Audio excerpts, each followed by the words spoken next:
Friends, आज का हमारा टॉपिक है ट्रिमर्स के बारे में। ट्रिमर्स का मतलब होता है कंपन, जो हिलने की गति थरथराना होती है। कंपन को ज्यादातर हाथों और बाजुओं में फील किया जाता है। फ्रेंड्स, हाथ में कंपन तब होता है जब हाथ आराम करने की स्थिति में होते हैं, जब हाथ को किसी एक स्थिति में अधिक टाइम तक रोक कर रखा जाता है।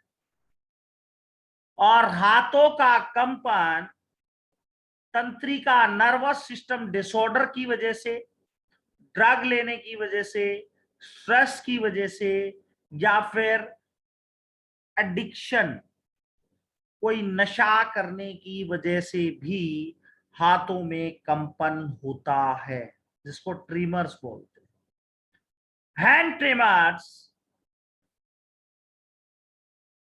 में थोड़े से समय के लिए कंपन बहुत ज्यादा हो जाता है, आवाज में भी कंपन हो जाता है, सिर भी हिलाना स्टार्ट कर देता है। इमोशनल स्ट्रेस के दौरान बहुत ज्यादा इमोशनल हो जाता है, ये स्थिति बहुत ज्यादा बढ़ जाती है। और ट्रिमर जो आराम करने से कम हो जाते हैं, थकान की वजह से भी ट्रिमर्स बढ़ सकते हैं, कैफीन की वजह से भी ट्रिमर्स बढ़ सकते हैं, फीवर या बॉडी टेम्परेचर बढ़ने की वजह से भी ट्रिमर्स बढ़ सकते हैं।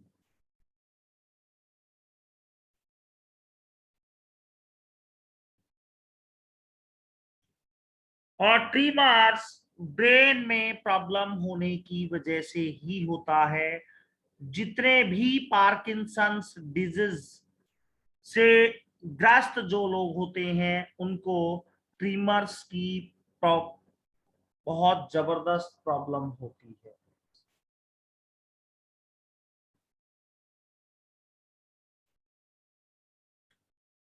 एसेंशियल ट्रिमर सबसे आम प्रकार का ट्रिमर है, कंपन है। इसमें हाथ कम हिलते हैं, मगर बहुत ज्यादा तेज हिलते हैं। और यह जब होता है जब पेशेंट कुछ काम करने की कोशिश करता है। और ये एक कॉमन न्यूरोलॉजिकल डिसऑर्डर है, जिससे सेरिब्लम के जो सामान्य कार्यों में कामों में सेरिब्लम के नॉर्मल वर्क्स में प्रॉब्लम आ जाती है, जिसकी वजह से एसेंशियल ट्रिमर होता है। और यह 40 साल से अधिक उम्र के लोगों को बहुत ज्यादा होता है।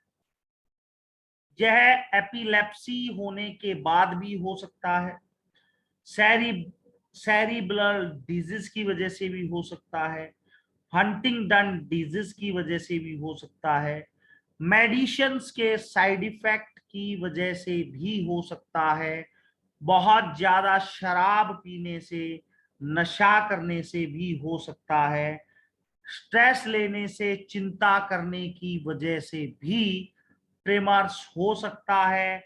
हाइपोग्लाइसीमिया यानी कि ब्लड शुगर लेवल डाउन होने की वजह से भी ट्रिमर्स हो सकता है।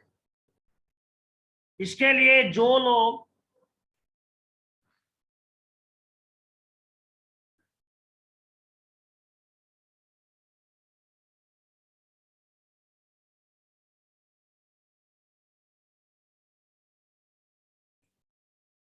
इसके लिए आप एमआरआई, सीटी स्कैन करा सकते हैं, यूरिन टेस्ट करा सकते हैं, पोस्चर और कोऑर्डिनेट या फिर गेट टेस्ट करा सकते हैं, टेंडन रिफ्लेक्स करा सकते हैं, और न्यूरोलॉजिकल एग्जामिनेशन भी करा सकते हैं।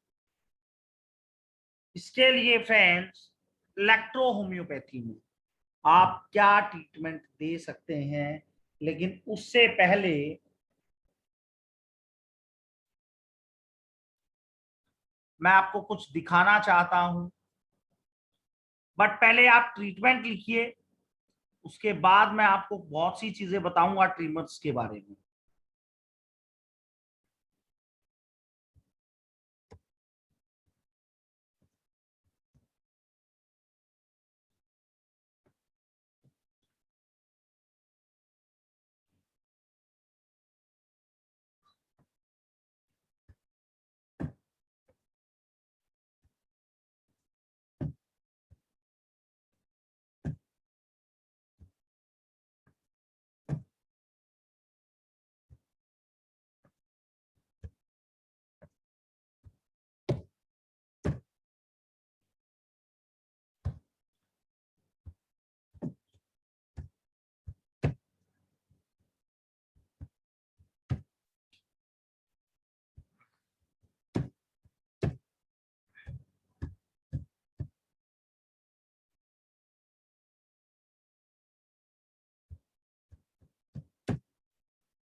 F1, C1, S1, L1, A3, S5, C5, Ven1, WE और YE।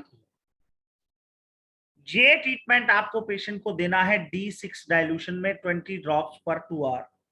अगर किसी को क्रोनिक है तो आप D30 या D200 तक भी जा सकते हैं।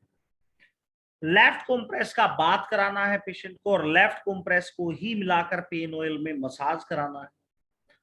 पेशेंट को विद इन 3 डेज आपको रिजल्ट्स मिल जाएंगे।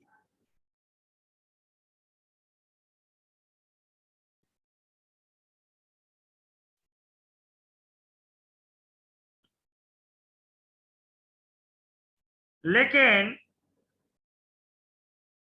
इससे पहले बाद में आपको बताना चाहूंगा रेस्टिंग ट्रिमर्स के बारे में। इसके भी 3 टाइप्स हैं।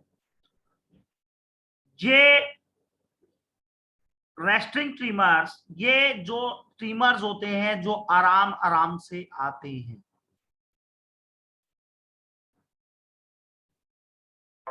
और प्रति सेकंड में 5 ही आते हैं, इसके बाद ऑटोमेटिकली क्योर हो जाते हैं।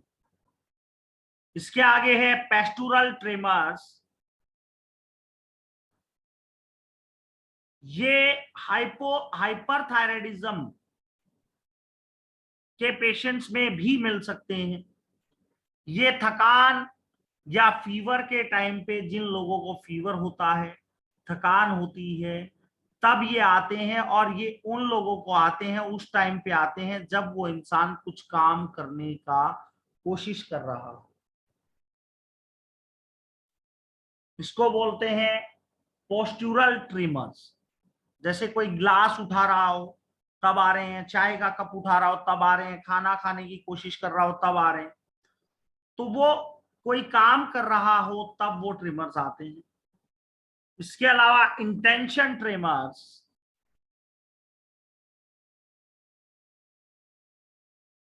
इंटेंशन ट्रिमर्स ये अपने आप स्टार्ट हो जाते हैं, बहुत ज्यादा तेज आते हैं, और कम से कम, ज्यादा नहीं तो 30 से 40 मिनट तक ये इंटेंशन ट्रिमर्स चलते हैं। उसके बाद वो ऑटोमेटिकली क्योर हो जाते हैं, ठीक हो जाते हैं कोई मेडिसिन देने से,